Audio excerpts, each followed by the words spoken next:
द्रवहु सुदशरथ अजर बिहारी। जो मंगल करने वाले और अमंगल को दूर करने वाले हैं, वो दशरथ नंदन श्री राम हैं। वो मुझ पर अपनी कृपा करें। जय श्री राम। सद्भाव रामायण अयोध्या कांड चरण प्राक्षलन। प्रभु बंधन में आ गए। लक्ष्मण जी भी पकड़े गए। उन्हें लगा कि अब केवट छोड़ने वाला नहीं है।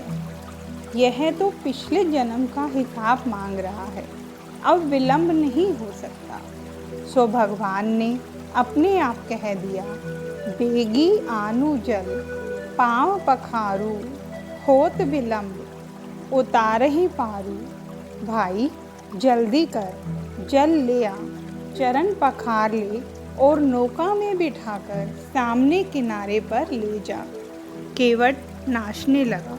बोला, महाराज एक विनती, आप थोड़ी देर खड़े रहें। हम भील लोग और तो कुछ नहीं जानते, पर इतना अवश्य जानते हैं कि मंगल कार्य करना हो, कोई पवित्र विधि करनी हो तो अकेले नहीं कर सकते, पत्नी को साथ लेकर करना होता है। सो महाराज मैं अपनी पत्नी को बुला लाऊं। केवट दौड़ा। लक्ष्मण जी ने कहा, महाराज अब वह अपनी पत्नी को बुलाएगा, रिश्तेदारों को एकत्र करेगा, तब तक क्या हम खड़े रहेंगे? राम जी ने कहा, लखन अब उसकी इच्छा पूरी होने दो। केवट घर आया। पत्नी से कहा, तेरी बात सही है। राम पदार्थ नहीं देखते, प्रेम देखते हैं। सभी नौकाएं यूं ही पड़ी रही और प्रभु हमारी नौका में बैठने के लिए तैयार हुए हैं। जल्दी तैयार हो जा, प्रभु के पैर पखारने का सद्भाग्य हमें मिला है। पत्नी नाचने लगी। बोली, आज अपने घर में सोना चांदी का पात्र होता तो प्रभु के पैर उसमें पखारते। हम ठहरे गरीब, सोना चांदी का पात्र कहाँ से लाएं?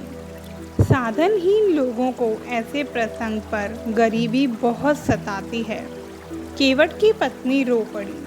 केवट के नेत्र भी भर आए। उसने पत्नी से कहा, प्रभु के पैर धोने में पात्र की जरूरत नहीं, पात्रता की जरूरत है, योग्यता की जरूरत है। ठीक है, पर अपने घर में कांसे का पात्र है, उसमें पैर पखारे तो कांसा तो पवित्र माना जाता है। तू पात्र की चिंता मत कर, मैंने उसकी व्यवस्था की है। क्या व्यवस्था की है?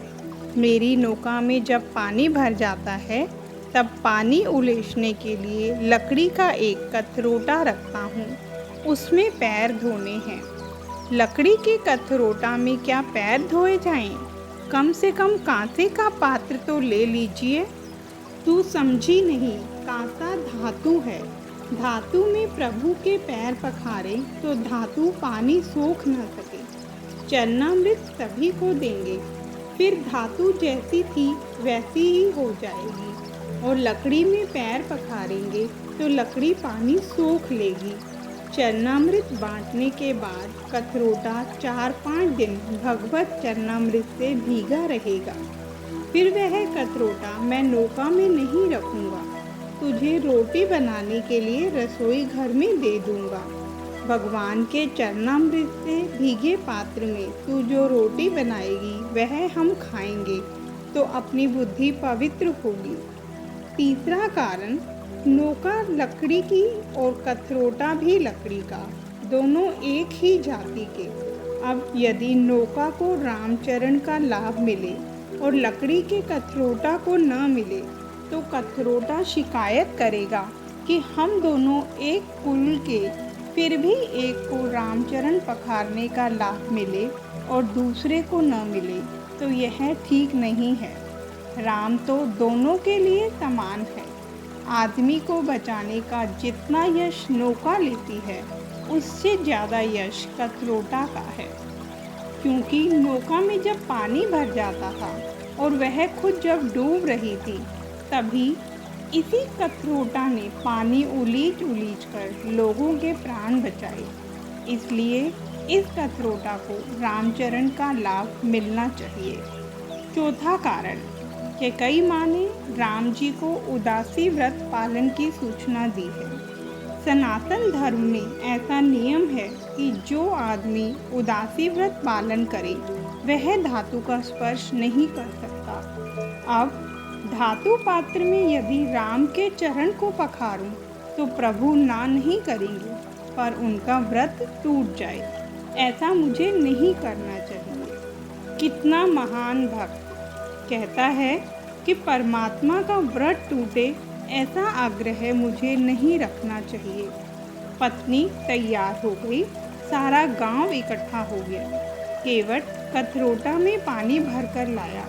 राम जी से कहा, इसमें चरण रखिए। भगवान ने चरण रखे और जहाँ केवट चरण पखारने गया वहाँ उसे समाधि लग गई।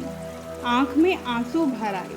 वह भावावेश में डोलने लगा। आकाश में देवता विमान लेकर घूमने लगे और केवट के भाग्य की सराहना करने लगे। बाबा जी कहते हैं, केवट का हाथ डोला, भगवान का पैर डोला, प्रभु बेचैन हुए। राम जी को उस स्थिति में देखकर लक्ष्मण ने कहा, महाराज उसे कहिए कि पात्र नीचे रखकर पैर धोए। उसने हाथ ऊपर रखा है और फिर आपका पैर डोलता है। भगवान ने केवट से कहा, महाराज सब कुछ मेरे ढंग से होगा, आपको कोई तकलीफ में और तो क्या, पर एक तो तू आंखें बंद कर भावावेश में आ गया, तेरा हाथ डोलता है। इतने सारे लोगों के बीच मुझे गिर जाने का डर लगता है।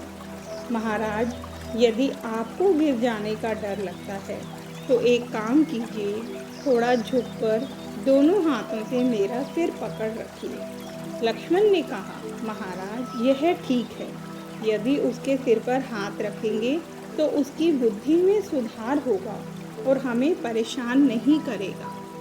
भगवान ने दोनों हाथ केवट के मस्तक पर रखे। देवताओं ने पुष्प वृष्टि की। धन्य केवट, धन्य, तुझसे बढ़कर भाग्यशाली और कौन होगा। अति भाव विभोर केवट ने भगवान के चरण पखारे। पात्र में एकत्र चरणामृत पत्ते के दोने में डालकर भीलों को तथा परिवार के सभ्यों को देने लगा। सब पंक्तिबद्ध खड़े हैं। केवट सबको चरणामृत देता है। राम जी देख रहे हैं। सीता जी ने लखन से कहा, लखन भैया हम भी लाइन में खड़े हो जाएं और हाथ आगे रखें। आज तो अनोखा पुजारी है, शायद चरणामृत न भी दे। लक्ष्मण जी ने दलील की, चाहे जो भी हो हम क्षत्रिय हैं, हम मांगते नहीं। सीता जी ने कहा, मैं भी समझती हूँ कि मांगना नहीं चाहिए, पर मांगने की शुरुआत ऊपर से हुई है, फिर मांगने में क्या आपत्ति है। राम जी ने यदि नौका मांगी तो हम चरणामृत मांगे। लक्ष्मण जी सहमत हुए। उन्हें लगा कि ज़्यादा अखड़ रखूँगा तो चरणामृत नहीं मिलेगा। सीता और लखन भीलों के साथ लाइन में खड़े हो गए। केवट ने दोनों को चरणामृत दिया। सबको चरणामृत देकर अंत में थोड़ा स्वयं ने पिया, थोड़ा पत्नी को दिया और थोड़ा पात्र में रहने दिया। जय श्री राम।